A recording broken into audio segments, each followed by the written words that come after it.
Okay, so then let me welcome you to this session of what we call mass customization in a distributed supply chain.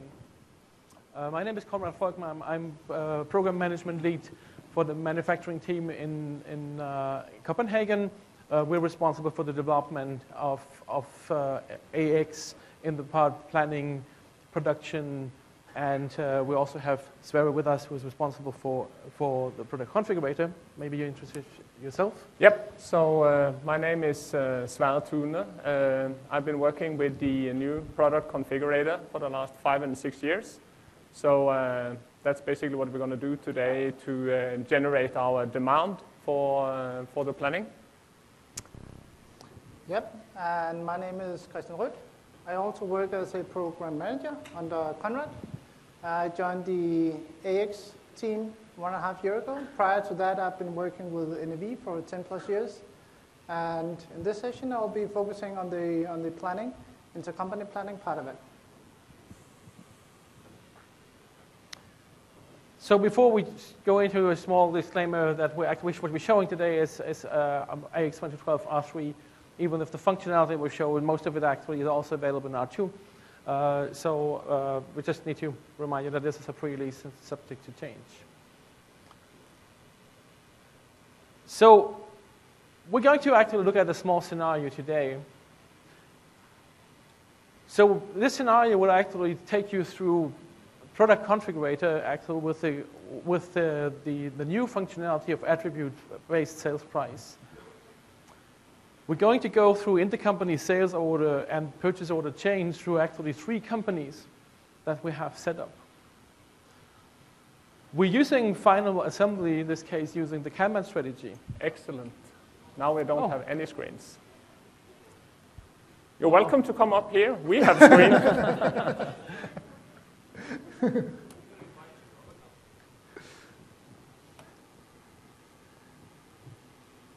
Interesting. So we're just discussing if we should have some anecdotes ready.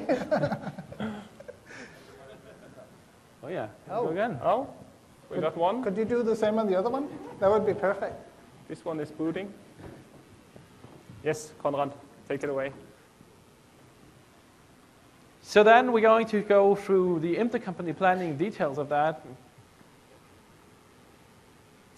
And we're going to also explain the forecast reduction that has been also extended in AX 2012 R2. So for that, let me just explain you the scenario that we're talking about. So we have this end-to-end scenario that we set up. We have a main production in the US that actually produces some of the critical components that we need in this scenario. And then we have sales and finishing all over the world. I mean, that scenario is probably kind of something that most of you know, that you actually have activities that go on in more than one country. So this is why Contoso is actually set up in multiple legal entities. So the distributed speaker production, in this case, like we have this critical component crossover that is produced in the US and some purchased speaker parts that we need for that. And these are going to be shipped to an end assembly. In this case, we actually have set up a company in Germany that actually does the end assembly. And it's going to use a Kanban principle for that. It could be anything. It could be production orders, could be batch orders as well. So we have cabinet materials that are actually purchased directly to that site. What we're looking at here is actually a configurable item. So we're using our product configurator to actually configure items to order. So when the sales order is taken, we actually select the customization for that item. So we have a couple of critical components here, and we also have a couple of typical items, which is the white and the rosewood, which are kind of runners that are sold many times. So we're also using the functionality that we actually can reuse actual existing configurations. Anything you wanted to add to that slide? No, the thing that I can observe is that the color scheme has been slightly disturbed. So a couple of the what should I say, most often configured options were originally shown in a slightly yellow color. Okay.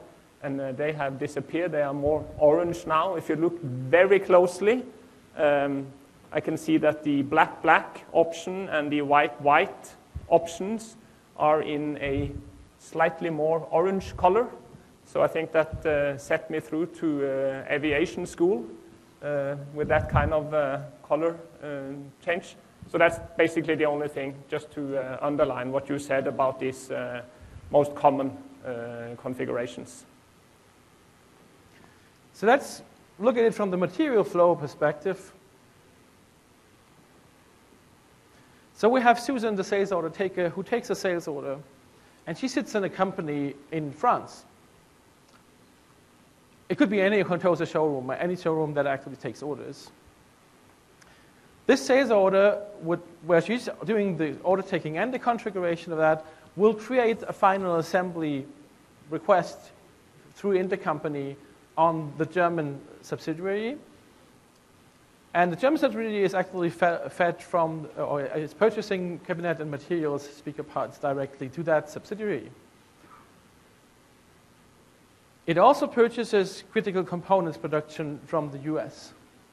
These critical components are not purchased to order, but they actually purchased on forecast. So we will actually show you how the forecast will actually behave in an intercompany scenario as well.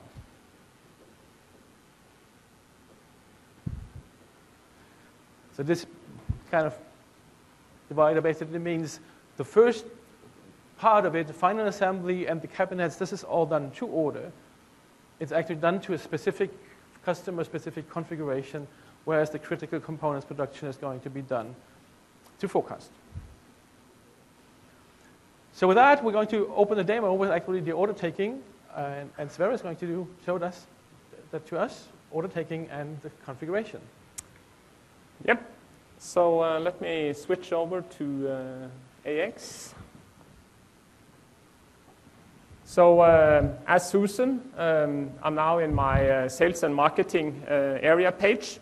And one of my favorite customers have called me up and asked for a customized speaker.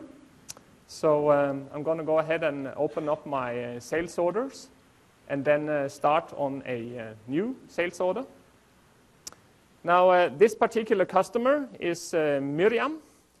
So we've done business previously, and therefore I have all her data in my system. So I'm fine with the basic settings for Miriam. So as we are talking about an intercompany scenario here, the first thing that I really want to do is to make sure that these things happen automatically and I don't have to do a lot of manual plumbing around making sure the intercompany orders are created. So I'm going to check this one and then make sure that my intercompany orders are created automatically. So with that setting in place, I can then get down to business and help Miriam with the item that she requested. So this is our very new speaker model that we've just released. It's a high-end speaker, and the standard quantity for these type of speakers are 2. The sound is so much better when you have both a right and a left channel, so that's why we recommend 2 of these. As you can see, there is no price set up as such, because at this point we don't really know the configuration that she wants, so it's a little bit hard to determine exactly what it's going to cost us. So let me go ahead and start the configuration. So my configure line option here will then open up my configure form. Now immediately you can see that there is a, what would you say, a base price here of 899.95 euros. So that's without selecting any of the options. So I can go ahead and select these options manually, and because I haven't made any selections yet, basically all options are available to me. I could also choose to rather go and select one of my templates for this particular case. If I were into black metal, I should probably have longer hair, but never mind that. I can see that the standard template here will give me a black cabinet finish with a metal front grille, some corner protection, and the suggested height is 14 inches. So the price will then be a little higher. I can also see that because of these selections, for instance, I'm no longer able to select these particular options. These are restrained through constraints in the actual product model. Maybe that's a little too expensive, and maybe Miriam is more of a softer person, so maybe she would like the white version instead. So changing that, of course, immediately the price is updated to reflect the new selections that have been made. And as you can see, the option of having corner protection has now disappeared. So that's just given here for information. So if I'm interested in explaining to Miriam how we arrived at this price, I can open up the price breakdown. We're using Excel to show this. And as you can see, the base price was $899, as we saw when we opened up the configuration. The all-white option is actually subtracting a little bit from the price. It's very cost-effective for us to produce these types, so therefore we subtract a little from the base price. But then we also have a little bit of an addition here that's reflecting the speaker height. So the actual price is here, and then how much they contribute in percentage. So this is for information, basically, only. So I'm saving that, and Susan seemed to be content with what we have suggested for her, or rather Miriam. So therefore, I'm going to close this one down. And then, as you can see, first of all, I'm getting an info log here, because behind the scenes, what we're doing is that we are changing company context. I'm in the sales company doing the sales order, but what I have to do is that I have to release this product variant also in my producing company. That happens behind the scene, and we're also releasing the corresponding bill of material and the corresponding route in that company. So this is for information only, nothing for me to do here. So when I look at the item, I can see I have on my line, I have a line item here. Basically, this is the same price breakdown as we just looked at. It's been associated with the order line, and then you can make the call, do I want to send this to the customer, or do I just want to keep it for reference purposes? So closing this down, now the final thing that I wanted to do here was to just refresh my screen, and then immediately you can see I now have the purchase order created in my own company that generates demand in my producing company. And if I wanted to take a look, for instance, it might be interesting to see, let's see, do we have the configuration dimension here? I don't think, there we are. So configuration 146. So let's look at the related sales order. So this, of course, then is placed in company, my producing company, and luckily it's the same configuration. So she will get the item that she asked for. So the demand has now been created, and we leave it up to our friends in the production unit to make sure that this is indeed delivered.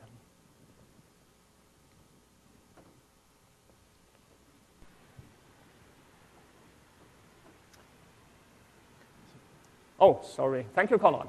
Yep, a word from our sponsors. in addition to the price attribute-based sales prices that I just showed you, I wanted to take the opportunity to also promote a couple of other enhancements that we've done after we shipped R2.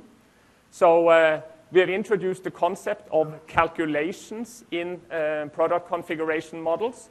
So that will allow you to manipulate at runtime with decimal numbers, a limitation we had earlier due to the sort of domains that the constraints could work with. We have added an editor, an expression editor, that will give you some IntelliSense-like help when you are writing constraints or calculations or conditions in your product model. The attribute-based sales prices, as we just discussed. So that will allow you to then have maybe customer-specific or customer group-specific, currency-specific, time-specific prices for your configurable products. And then finally, we've also added another so-called solver strategy, the engine that runs under the configurator to make sure that the configuration constraints are respected at all time, is a product called Microsoft Solver Foundation. And what we've done is that we've added basically added one new solver strategy that works very well when you have models with very small domains. If you have a lot of options where you only have maybe one or two values. It could be a Boolean domain, for instance. So those were the enhancements that we've done after we shipped R2. And now I think I'm done. Maybe a small comment on those who are not familiar with the terms CO6 and CO7. This is basically referring to cumulative updates. Hello? Am I still online? Can you hear me? I can hear you, but I'm not sure about the crowd. Yeah? Hello? It works? Okay. So cumulative updates is usually something that actually accumulates all hot fixes that actually have been done over a period of time. It is also an opportunity for functional teams to place small enhancements, or sometimes even bigger enhancements, if they have no migration footprint. So basically, we can do only enhancements that don't have any requirement for migration, because obviously cumulative updates should not have migration scripts and migration requirements. So this is where you sometimes see functional enhancements and cumulative updates, and it really depends on the different functional teams how they actually work against their backlog to actually make small enhancements, small improvements happen between bigger releases. At the end of the day, everything is rolled up into the R3 release, so what we're showing here is obviously all true for R3. So let's look a little bit what just happened here. Basically, we generated a sales order in one company, and that sales order actually used the intercompany logic to create a purchase order, which automatically creates the parenting sales order on the other side in the delivering company. This is basically what intercompany functionality does. It does that since 2009, actually. It's not totally new. It has been, however, improved in the way it's actually triggered and supported. And we actually have a couple of new features in the demo. One was, of course, the configuration that actually supports intercompany. And we also will showcase the direct delivery part of that.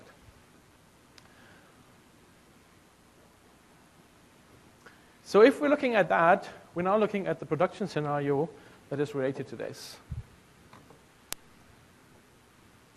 That was 7? 7, yes. Oh, this is the mouse. So I'm going to change company now first. This is still my sales order, so I'm going to close that.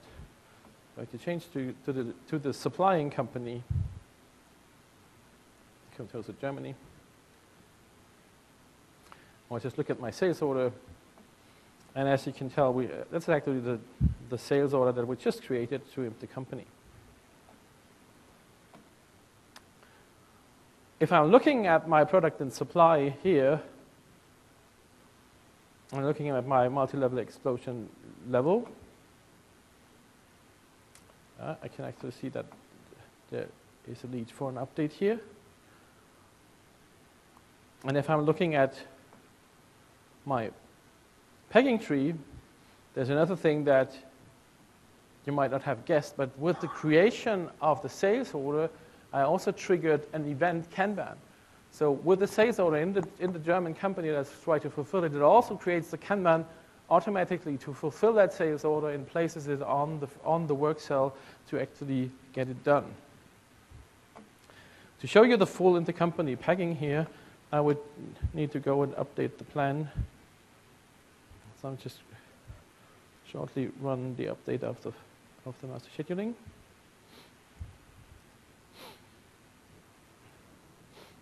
And hopefully that's not taking too long in that company. We don't have too many data either, so it's actually pretty quick. Sorry? Yeah, excuse me. So I've just updated the master schedule plan to actually see all my pegging from the sales order side. So I'm going back to the sales order.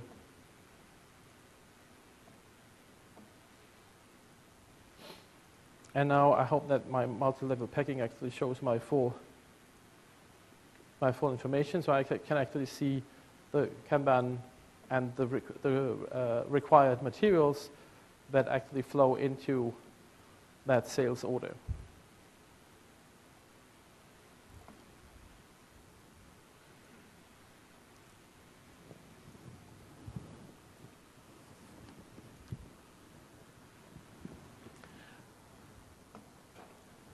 I will now go and just basically fulfill that Kanban.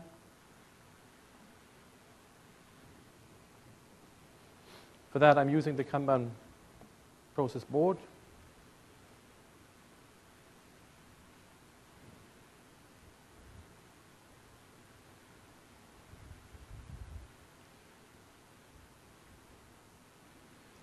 For some reason, this has to wake up a little bit, the services.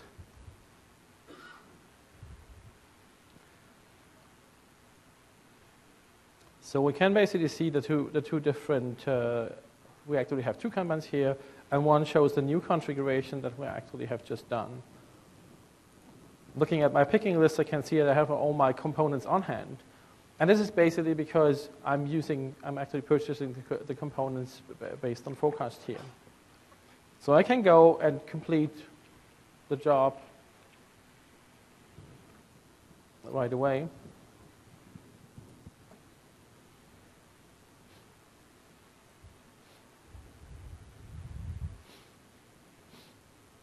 That was quick.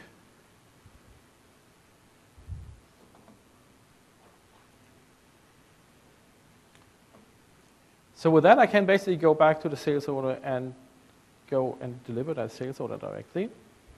So I'm going back to the sales order.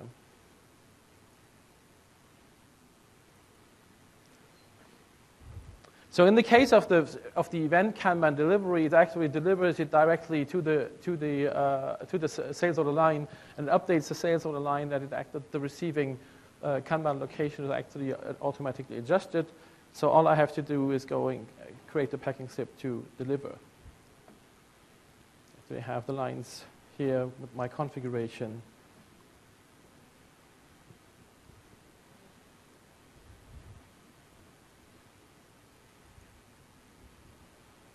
And I just have to go and post.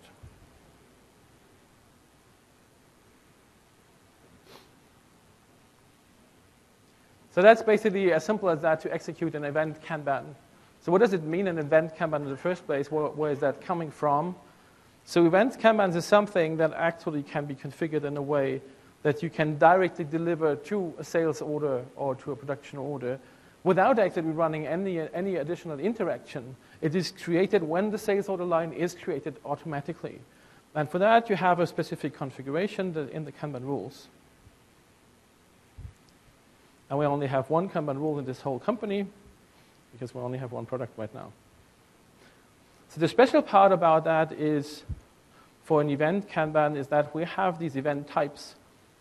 That basically says when a sales event can be automatic, batch, manual, or not active. And this event is applied to this warehouse. So basically, whenever you create a sales order on that warehouse for an item where you have an event Kanban rule that's set to automatic, it will automatically create you the job to fulfill that. And that can be a simple production flow as we have it here with just one activity, but it can also be a more complex one. It is actually kind of running on the same principles that you might know from production orders where we're using packed supply.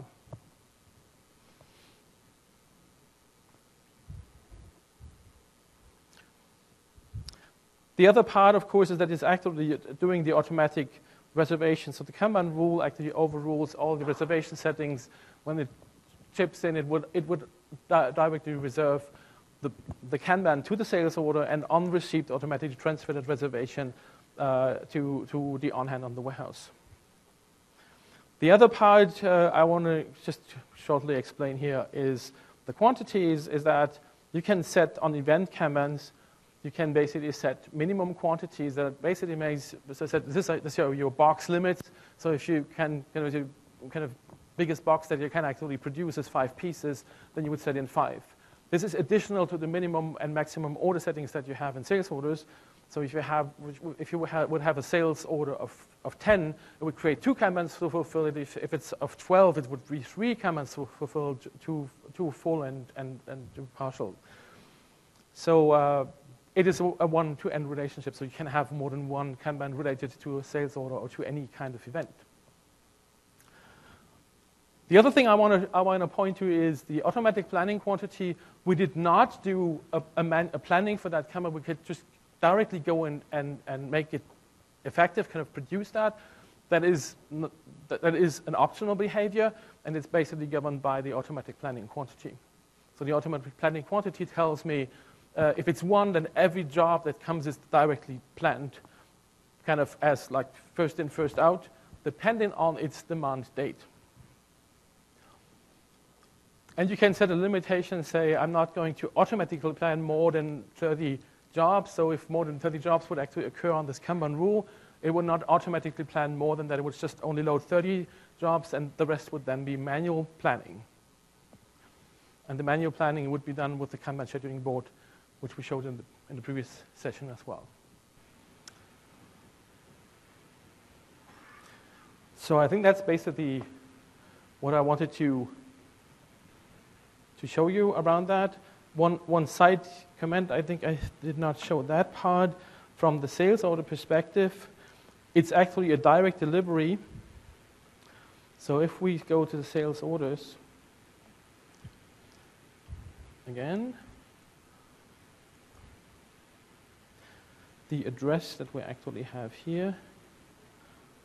So you can see the delivery address is actually the delivery of the end customer that has been taken in the French subsidiary. So it transfers the address directly to the sales order of the subsidiary, so you can do a direct delivery or drop shipment, that, as it is also called.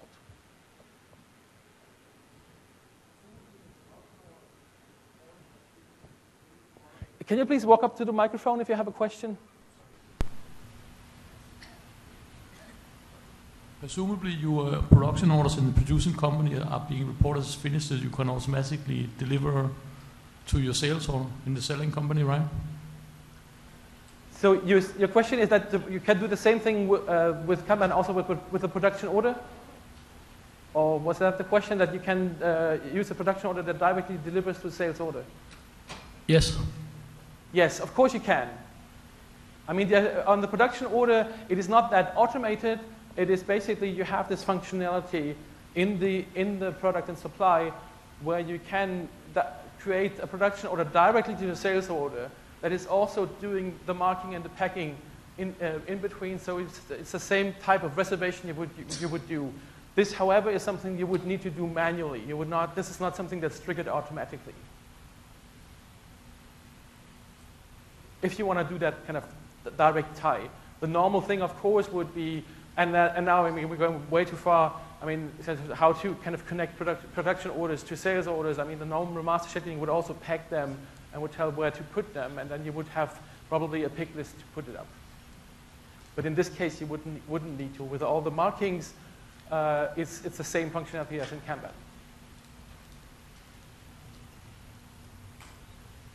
Okay, so this is basically the build-to-order functionality. As we just said, I mean, it's kind of similar on production orders. The Kanban support is slightly more automatic than production orders. So the sales event Kanban for final assembly is created through the intercompany sales order right away. When you press that button, it's actually creating the Kanban.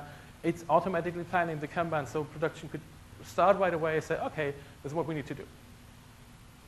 It's automatically loaded on the schedule. You can set an automatic printing on the Kanban card, so you could actually set it up in the way that with the creation of the Kanban, the printer actually starts rattling, and at the shipment or at the packaging or assembly zone, you will actually get the card out of that with the sales order, with the product, with the BOM on it, and you can start producing. And the registration against the job done is simple and easy. So you have the card printed, you just scan it. So what we've just seen is that we basically have automatically created that Kanban and then processed the Kanban and processed the sales order.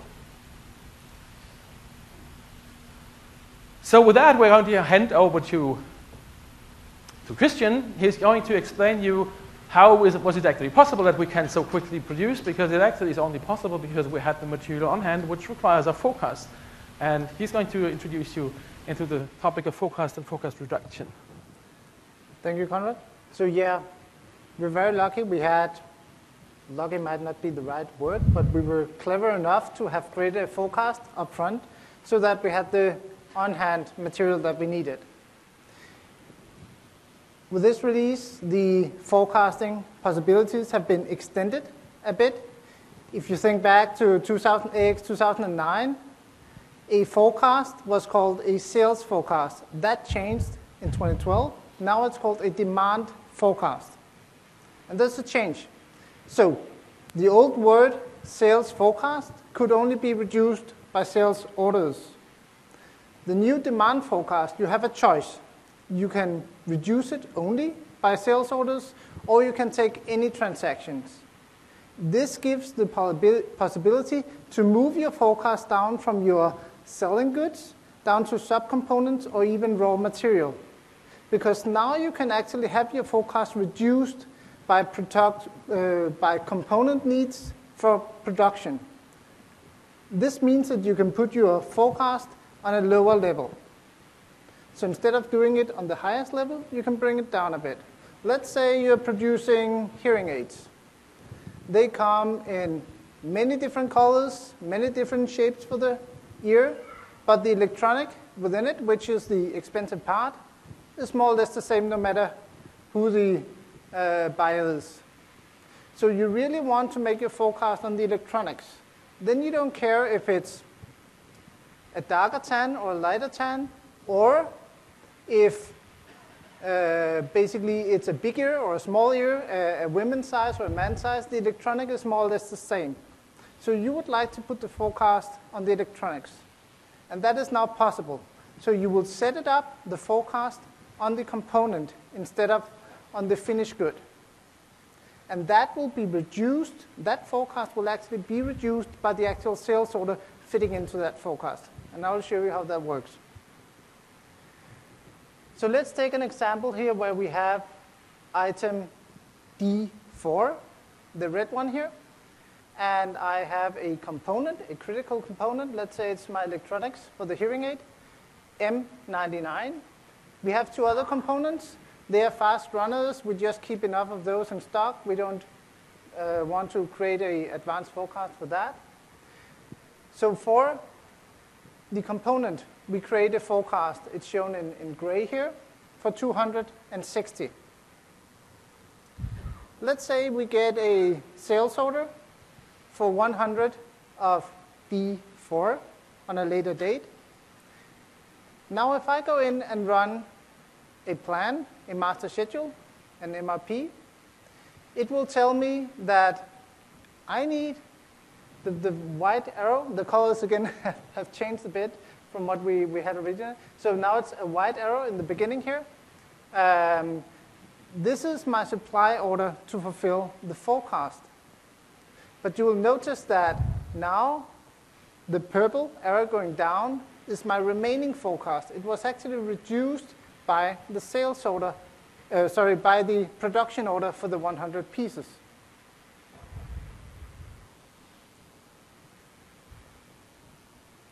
And this is because I had if you look in the corner, I had reduced forecast by all transaction, meaning that I want to reduce it by all transaction, both sales orders and transactions coming from production. It could also be from Kanbans, what have you.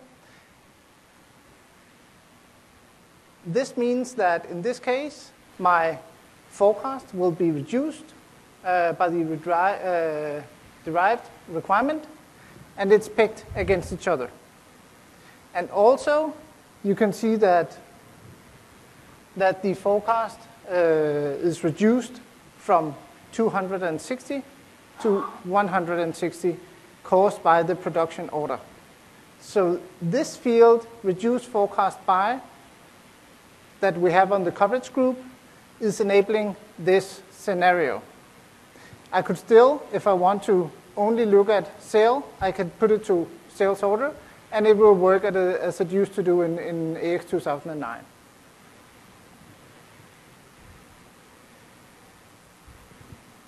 Yeah, and basically this means that I can have a sale, and it can actually reduce my forecast of a specific component. So now we have the scenario where all the different hearing aids, they're reducing the forecast of my electronics, and I can track it going forward.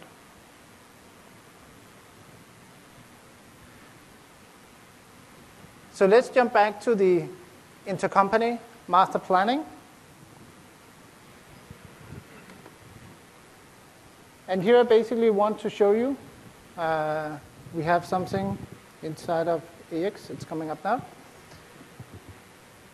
So now we are in DMF. This is our German assembly facility. So if we wind back, we had a French sales office. We had a German assembly facility. And in that facility, we need a component coming from the US manufacturing unit. So we have 3 different companies here. Sale in France, production in Germany, and in the US, we get the critical component. And right now, I'm in Germany, and I will go to my products. In here, I will take the component and show you that we actually have a forecast on that. You can see I have here the forecast that I was talking about for 260 pieces in here in April this year. By the way, now that I'm on the forecast, I want to make a short commercial for a session that we have tomorrow at 2 p.m. in this room. I'll be showing the R3 functionality called demand forecasting, which is all new in R3, where we go in and look at historical demand. Based on that and some advanced algorithms, we generate a forecast for you that you can view in Excel, you can modify it in Excel, and then you can bring it back into AX. But I'll spend a full hour tomorrow here in this room at 2 p.m. So going back here, we have a forecast here. I will go and run my master planning in here.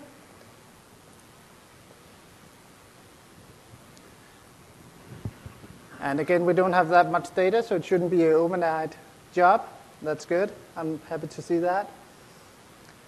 So now what we got in here, I can just filter on the M0099. We have some orders in here. So one of them, I think it is this one here. Let us take a look at the multi-level picking. You can see here that this is actually coming from my forecast of 200 160 pieces. But you can see here it's not for 260 pieces. It's only for 166. Let's see how that is, why that is. So we can see here that I have a demand forecast for 260.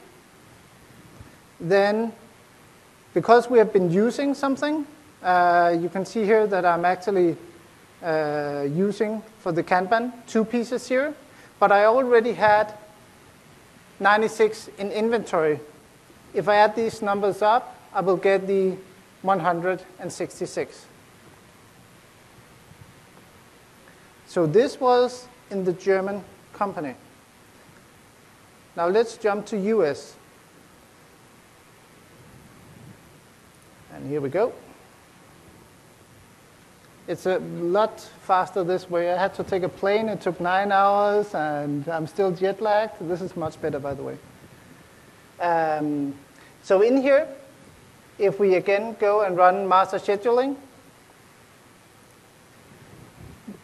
I'm running master scheduling now because now I had a sales order created for the US to produce this. Or actually, it's an intercompany sales order. I'll show you that in a second when it's done here.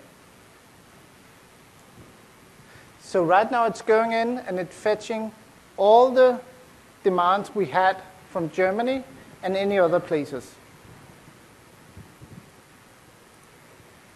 So what I get here, if we look at the intercompany supply and demand first, you can see there here that I have a demand for the 166. You can also see the other orders that I had for later dates in here.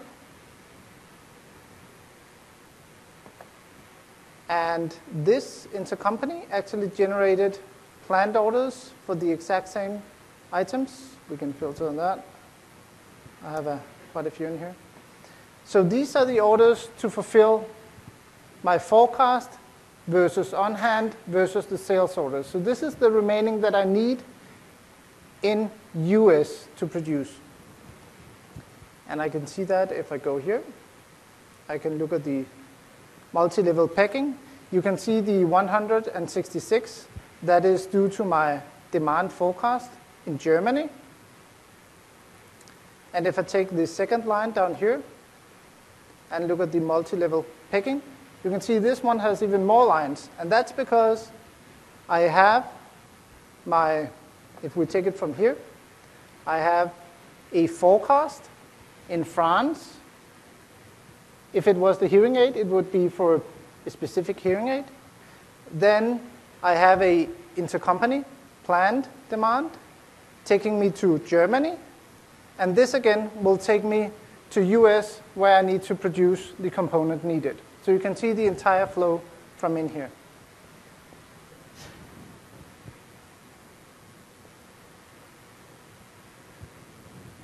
And with that, let me jump back again. So that kind of finalized the intercompany in master planning. Now what I have been showing you here is actually that I have planned for the items one at a time in each company. I could also have set it up with a sequence that I say I want to plan first in France, then in Germany, and then in US with a one-click or one batch. And they will fire off master scheduling in all the companies. And there's a little trick there. If you're using futures, meaning that if you have a delay on something, let's say you have a component you cannot deliver on time, that have to be going up all the levels, all the way up to the sales order to inform the salesperson that this order will be delayed. In order to do that with intercompany planning, you will have to do it multiple times, the planning. This sounds like a drag. It's not really, because it's only the first time you do a regenerative. The rest of them, well, it's just looking at the delta. But you have to run it multiple times depending on how many levels you have. There are some blocks on exactly how to set that up. So what we did here, we had the forecast line. If we take it back, so The blue one here, sales, that's France. The purple, in the middle at least, the final assembly, that's in Germany. And the main production, which is also kind of bluish to me, is here in the US. So now we have the forecast line from Germany. By running master planning, it created my intercompany demand, and that again created my production order for the component that I needed. So this kind of concluded the full flow, and we have a few lessons learned here. Yep, maybe I should speak to the first one. So in order to generate the demand, we use the product configurator to do a customized product for this particular customer. And we showed how that configured product was then released in all the involved companies, and making sure that the right configuration is assembled in the delivering site. I also spent a little time talking about how we build these sales prices and showed you how selection of different attribute values actually have an impact on the sales price, and you can see that immediately. And it can also be documented and associated with the sales order line. And then I spent a couple of minutes promoting a few of the new features that come in addition to the attribute-based sales prices for the product configurator. Yeah, then we went through the build-to-order scenario, basically in this case using Kanban. We also talked about that you could, of course, also use production orders to do build-to-order scenarios in AX. The key piece of that is that we're really following through the order packing and the order execution, and that even happens through the intercompany scenario. And we believe that this is one of the things that really is very important for manufacturing in the future, to have these capabilities of build to order with an agile setup in an agile way, to be able to load your resources in very short time, and to even configure to order scenarios respond in a very short time to that. Yep, and in the end I showed you the enhancement that was done to forecasting, where you now don't just have a sales forecast, you have a demand forecast, meaning that it can be reduced by any transactions if you wanted to do that. And also we looked a little bit on the intercompany planning, that we basically can take it all the way through multiple companies. Here we showed 3, but there really is no limit to that. Of course, if you have like hundreds, it will be a very time-consuming thing to plan, but I think that's not a normal scenario, except if it's a hub and spoke, it's okay, because you only do 2 planning iterations, and then you're done, but you would normally not have a very long chain feeding each other. So for the intercompany, also, I think I didn't demo, but it's easy to set it up, and it will be a one-click to basically go through the entire intercompany planning.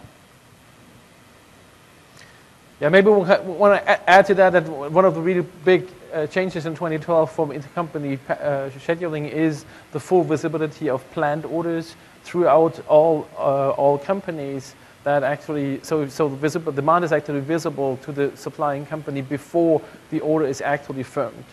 That is a key piece of the whole solution here. So with that, we will open it up for questions. So if you have any, please walk to the microphone.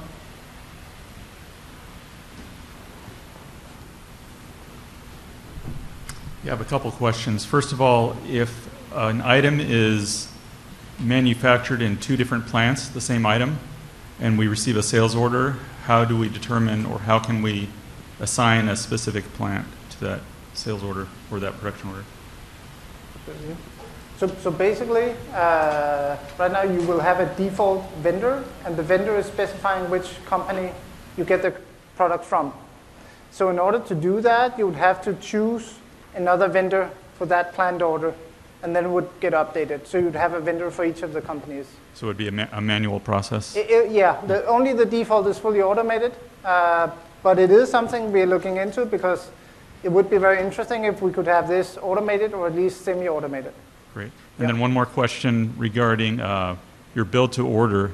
How are your due dates determined? Do you look at available capacity and material availability? The due dates on the build to order, well, yes. Obviously, it depends on what kind of principle you use.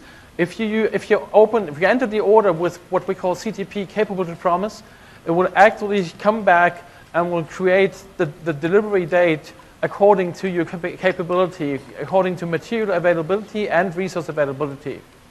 So but that only happens if you enter the order with the capable to promise part.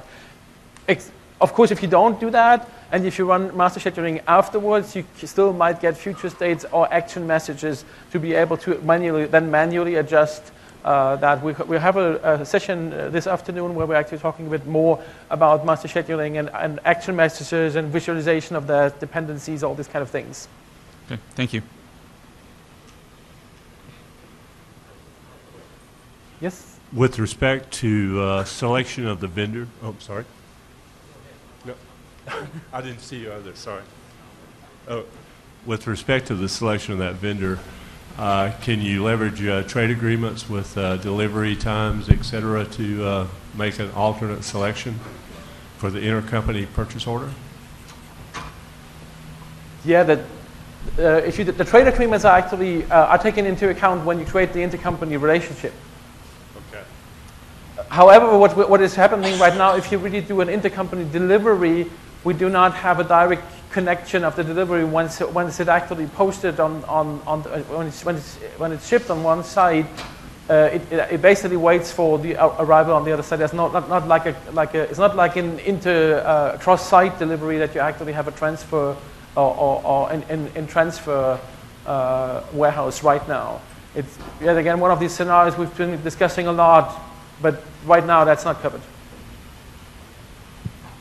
Is your mic working now? Yeah, it is. Thank you. First of all, great demonstrations. Appreciate that very much.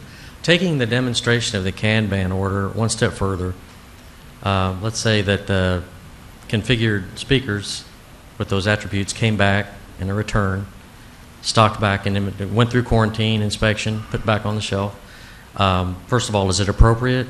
And second of all, how would it be set up to then, when the next order came in and it happened to be the same match for those speakers that came back as a return, would it be set up so that possibly those return speakers would be fulfill the order rather than a Kanban order being created? So basically, what we didn't show is that the configuration model allows you an option to say if you configure something that has exactly the same attributes that are already configured before, it would not create a new configuration but use the same. So conceptually, what we do in AX is that the configuration ID is really kind of the product version in that case. If you now have a return of a specific configuration, you would return that to the sales warehouse. Now the Kanban creation, depending on the setting on the Kanban rule, now would take this into account and say there's actually two options you have there. Either I don't care what I have, I always want to produce to order, so it would always create it. Or the other way around would be, no, if that's available, then don't create it because you already have it, so or only create the missing quantity. So it would actually, in that case, reserve what is there, if it's a partial quantity, and create the Kanban for the rest of it. Thank you. I have a question.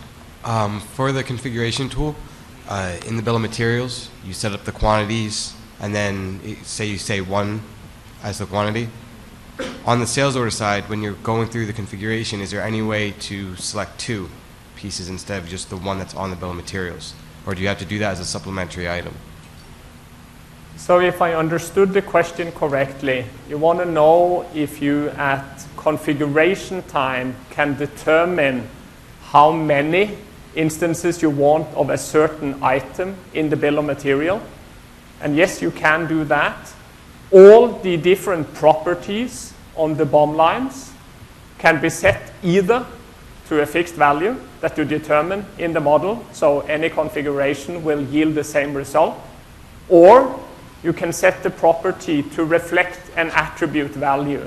So that means it becomes dynamic, and depending on the selection that you do at configuration time, you will then be able to set a different, for instance, a different quantity of that particular.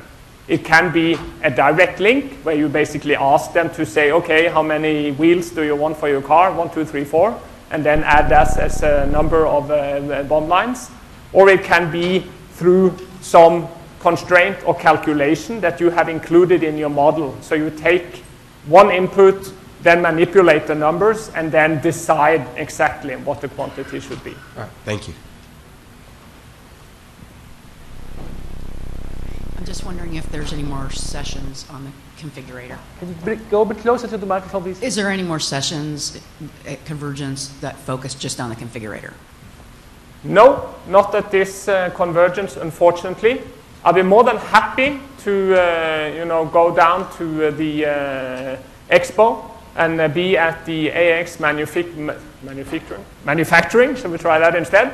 And be there after lunch, and then anybody could come up, but no more sessions during Convergence. Yeah. So with that, thank you for attending today. I hope we had a valuable use of your time. Have a nice conference and meet us at the production booth at the AX stand for the rest of the conference. We try to be there as much as possible. When we're not in presentations or meeting, we will be there. So see you there. Thank you. Yep. Thank you. Thank you.